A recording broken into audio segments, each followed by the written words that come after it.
Assalamualaikum warahmatullahi wabarakatuh. Saya Danang Setio Pambudi, NIM 2022-02256.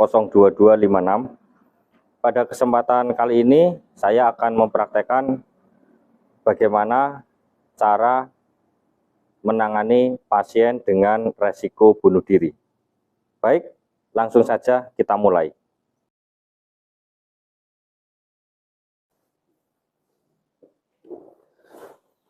Mau kemana, Mas Hendrik? Ke toilet, Pak. Ke toilet. Oh Ya. ya, jangan lama-lama ya. Ya. Secukupnya aja. Ya. Danang, Ya. ini kayaknya Mas Hendrik udah lama. Ini kira-kira kemana ya? Tadi izin ke saya untuk ke toilet, tapi ini udah lama ya, udah ada sekitar 20 menitan ini, Mas. Apa mungkin alangkah lebih baiknya kita Cek aja karena dia kemarin ada perilaku bunuh diri, Mas. Oh, Ayo iya. kita cek, Mas. Yuk. Kita cek. Itu Mas Hendrik itu. Woi, Mas Hendrik. Kenapa Mas Hendrik? Mau bunuh diri, Pak. Jangan istighfar, Mas Hendrik. Ayo. Nggak mau.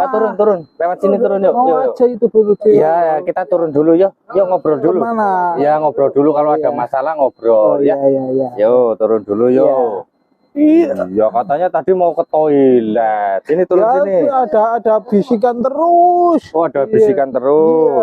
Iya. Sini turun sini hati-hati. Nah hati-hati. Ya.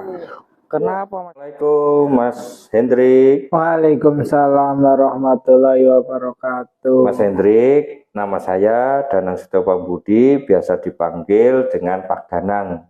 Ya, saya petugas pada Pak Shift pagi hari ini. Mas Hendrik, tadi Mas Hendrik itu kenapa kok tadi manjat di pagar tinggi kemudian mau loncat itu kenapa Mas Hendrik? Ingin bunuh diri, Mas. Ingin bunuh diri. Iya, Pak. Baik Mas Hendrik. Kita bisa ngobrol-ngobrol ya sebentar, mungkin 10 menit 15 menit di ruang sebelah bisa ya. Ya. Oke, mari Mas Hendrik. Baik Mas Hendrik, sesuai kesepakatan kita tadi ya, kita akan berbincang-bincang mungkin selama 10 menit ya. Kita akan mengobrol bagaimana tentang kondisinya Mas Hendrik ya. Mas Hendrik bisa diceritakan tadi kejadian tadi Mas Hendrik mencoba untuk bunuh diri karena ada suara-suara yang mengajak untuk bunuh diri. Coba Mas Hendrik ceritakan kenapa sih Mas Hendrik itu bisa timbul halusinasi? Itu Mas, karena diputus cinta. Oh, diputus cinta. Iya, udah lama berhubungan. Oh, tiba-tiba memutuskan. Jadi rasanya gimana ya gitu, udah nggak ada harapan lagi. Mas Hendrik ada perasaan tidak berharga seperti itu? Iya, karena udah lama sekali. Terus akhirnya Mas Hendrik sering melamun? Iya, dan ingin bunuh diri aja, mengakhiri hidupnya. Gitu. Astagfirullah ya. Ya kayak gini Mas Hendrik ya, kita ngobrol mungkin 10 menit ya tentang masalah Mas Hendrik ya.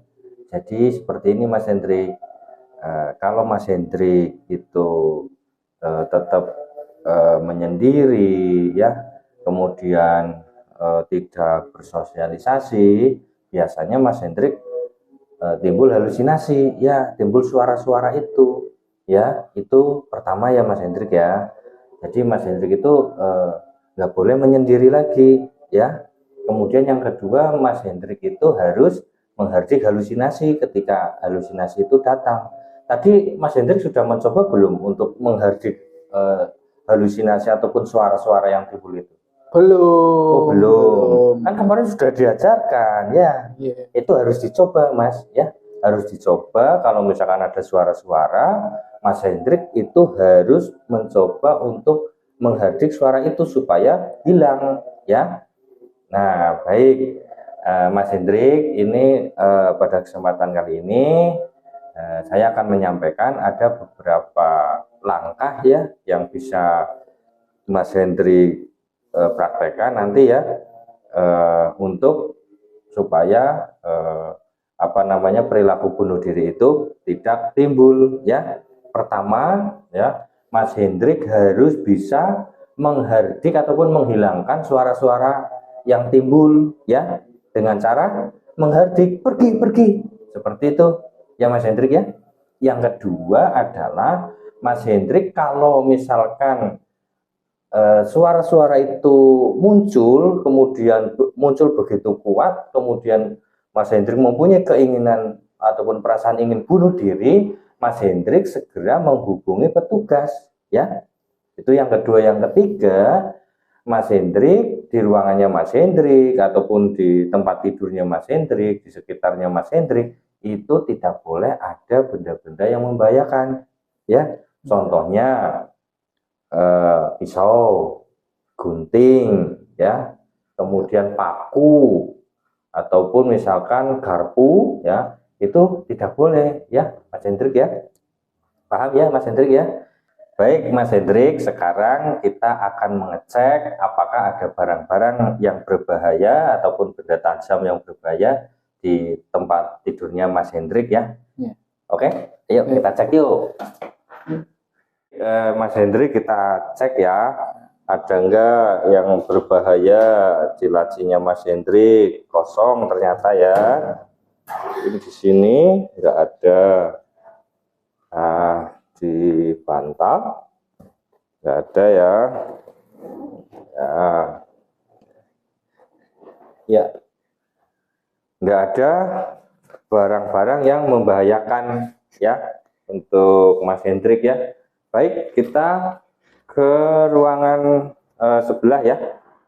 Baik Mas Hendrik, tadi sudah kita cek ya di tempat tidurnya Mas Hendrik, di bawah kasur ya, di bawah bantal, kemudian juga di lacinya Mas Hendrik ternyata tidak ada barang-barang yang berbahaya maupun benda tajam ya. Nah baik, kalau sudah paham, coba saya mau bertanya nih kepada Mas Hendrik. Kira-kira apa aja tuh yang bisa dilakukan Mas Hendrik untuk menghindari perilaku bunuh diri? Tadi ada 3, coba sebutkan. Pertama menghendri atau menghardik atau menghilangkan suara-suara, memutus suara-suara yang untuk bunuh diri. Nah, bagus. Yang kedua memanggil petugas ya, supaya menghubungi petugas supaya ada bantuan untuk menghentikan itu bisikan itu. Ya, ketiga menyingkirkan atau memindah barang-barang benda tajam seperti pisau atau gunting atau garpu atau silet atau cangkul. Oh iya. Ya itu pinter ya, pinter sekali Mas Hendrik, luar biasa.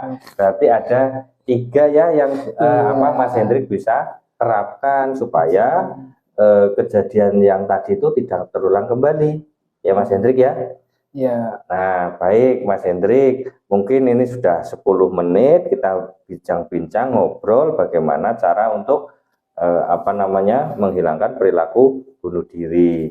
Mungkin besok kita bisa ngobrol-ngobrol di tempat ini Mas Hendrik, mungkin jam berapa? Bisa enggak besok? Bisa ya, jam berapa Mas Hendrik kira-kira? Ya sekitar jam 10-an. Jam 10 pagi ya? Iya. Ya di sini ya Mas Hendrik ya? Iya.